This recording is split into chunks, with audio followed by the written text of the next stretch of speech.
What a win. What a win indeed. Hikaru Nakamura moves to 5 points to 2 for Hans Niemann. And Hikaru, he needed to be crisper, said Magnus when he was on the show. And it feels like that game was as crisp as it gets. I mean, a lot of people are here on site watching from home. For entertainment purposes, this has been plenty entertaining. That game was also plenty instructive.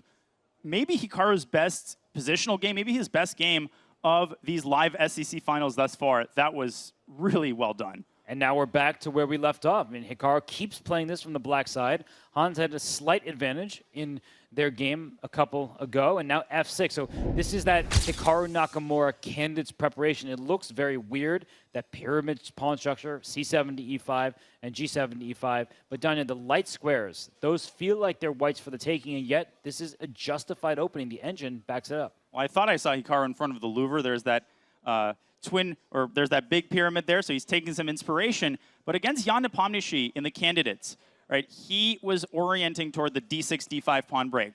I think that F5 is the more natural pawn break. This is what he's going for.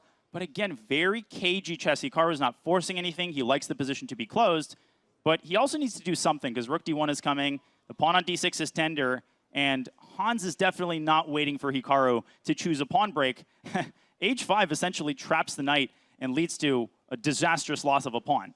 It's those superfluous knights. Once again, the knight on E7, it takes the path, the retreat from the knight on G6. And so H5 is a big threat. Oh, God. Yeah, that is how sometimes I play and regret it as soon as I do it. But now H5 can be played. And then H6. Exactly. You just use that pawn as a battering ram. You just go right after the black king. You're prying open the dark squares. And if H6 is played and black plays, say, G5, you're definitely thinking about sacrificing a piece on the square. Oh, absolutely. And I might not even be thinking about that sack. I might be doing it and then regretting it later.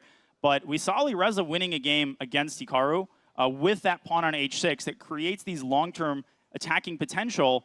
As Hans makes a more cagey, more patient move with knight H4, maybe he thinks that H6 by Hikaru is impossible due to bishop takes H6. Maybe he's also right about that. But Hikaru says, you took your eyes away from the center for a second. I'm going to make you regret it. And this is how you typically defend against a flank attack. You strike back in the center, and G6 is the only move. It's also a very natural move. G5, bishop takes G5. That looks too scary. Even if it didn't work, but it does, that you wouldn't play it. So G6 makes perfect sense. What else could Hikaru be considering here? Because I don't know if I would even think about a single other move. Knowing Hikaru, he's looking at moves like knight G8. I've seen him play these types of moves against me. It's not that we've ever played. Maybe he wants to ignore the situation on the king side. Pretend his king is perfectly safe. I don't find either of these options appealing. Maybe in a bullet game, is maybe he worried about something after G6? Bishop G5 there is no longer effective.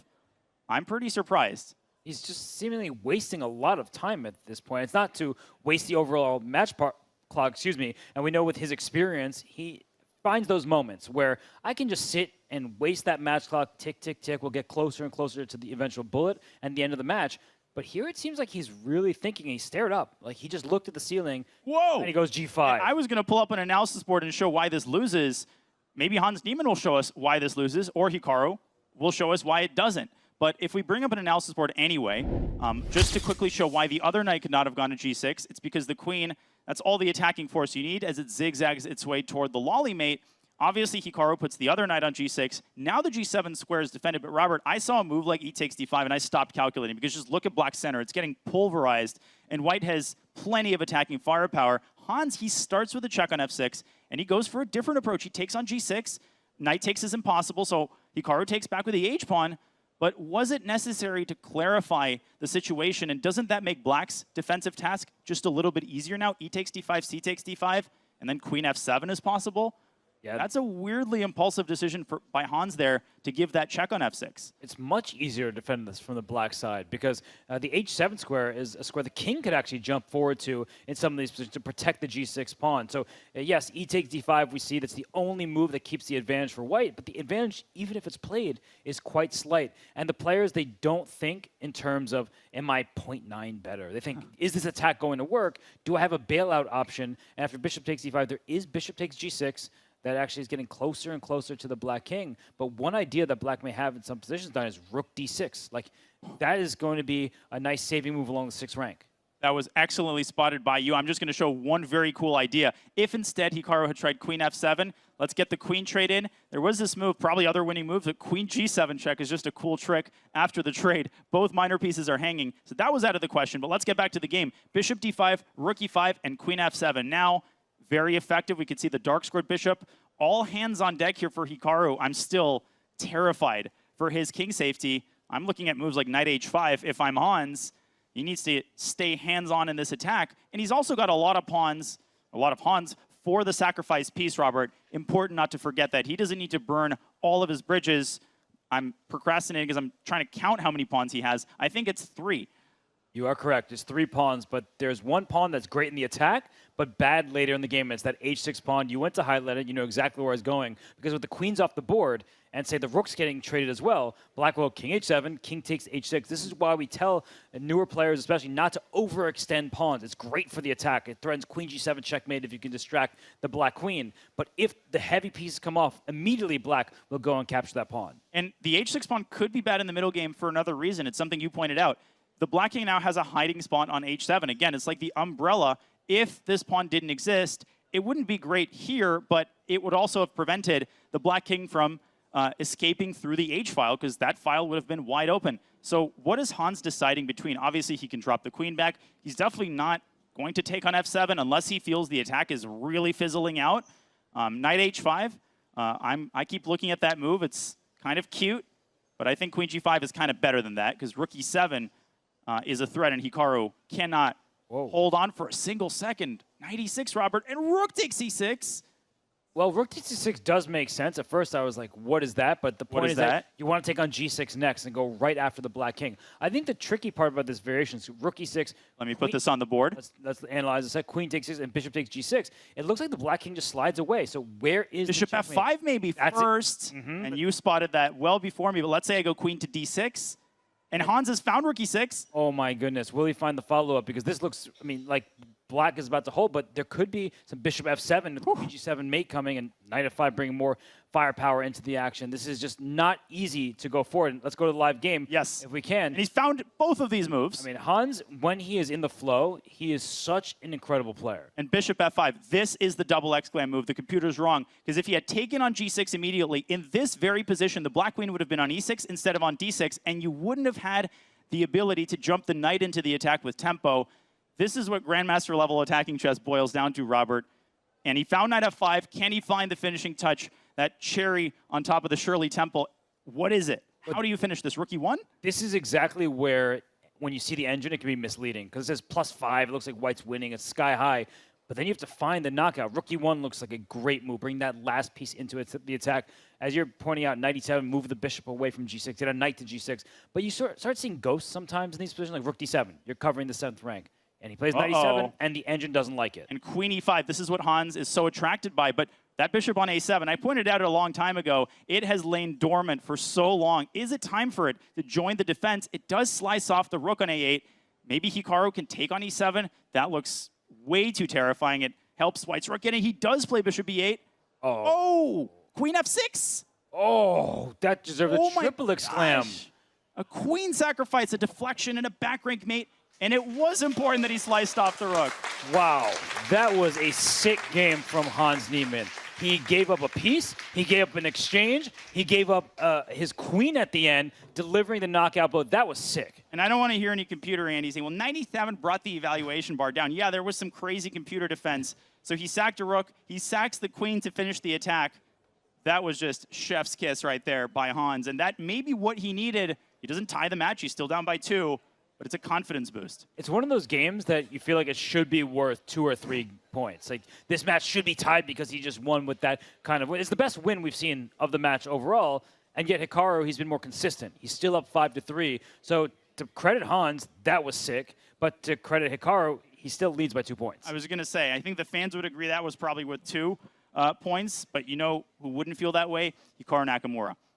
Well, Hikaru resigned, and sometimes he plays those games out, he lets his time elapse, but he just didn't want to see that position anymore. And as we look at the overall counter, there's just under 7 minutes left. This is likely our final game of the 5+1.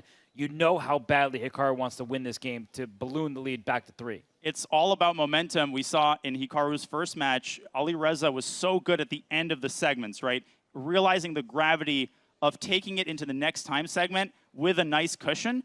Hans has changed his setup completely. I said he might want to try to change his setup. He's fianchettoed now the other bishop. Queen F1. What language are they speaking here on this board? Yeah, this is the second game that we've seen Hikaru brings queen back to F1. He wants to probably play H3, go after this bishop on F5. He can also play knight H4 at some moment. So he's trying to chase the bishop without allowing the black bishop into H3. G5, as you point out, it's weakening on one hand, but it also makes a lot of sense just to push your pawns forward. I wasn't looking at this. I'm going to do what you sometimes do and cut the board in half, and not even in half. C file through the A file. Nothing's happening there, but both players seem to be, I don't know what they're doing. How do I characterize these two moves? A waiting game.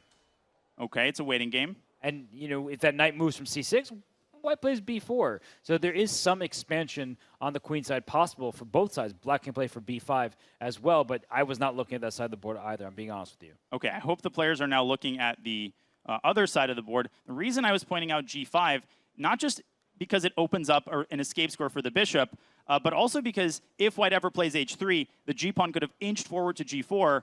Now the bishop comes on to G4, trying to get Hikaru to play F3. He says, nope. He is trying to get his knight into E4 to eventually get access for the other horsey to the D5 square. Hans says, nope. And there's B4. You called it. I actually preferred rook D1 to B1. I know he put on the E file. You typically only piece in the center, but I was anticipating the queen side opening up. In D5, it's a move that, you know, it's very committal here. You're giving away key squares. For example, knight B3 to C5 at any moment. Give me that C5 square. And black can't keep a pony out of there because B6, that's not really available. The A6 pawn is tender. So I really like Hikaru's position all of a sudden, and Hans needs to be very careful. And Hans was hoping that Hikaru would take everything on D5, and then you would get kind of an English structure with weak white targets on D3 and B4. Hikaru has no need to force the matters, because now D takes C4 invites white's knight onto C4. E5 becomes dreadfully weak. It feels like something's going to give here, Robert. Knight B6 forks the queen and the pawn. Maybe B5 can be considered as well. This is not going to hold, I think, for Hans. Bishop A3 even, but he goes for the simplest option, Knight B6.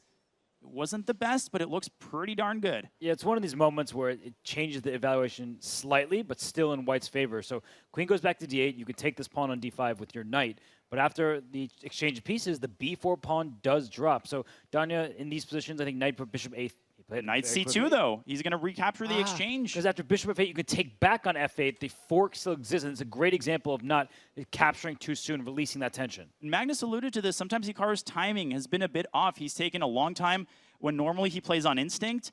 And when you have to pause and consider the options, he sometimes has played instantly and then regretted it once the smoke clears.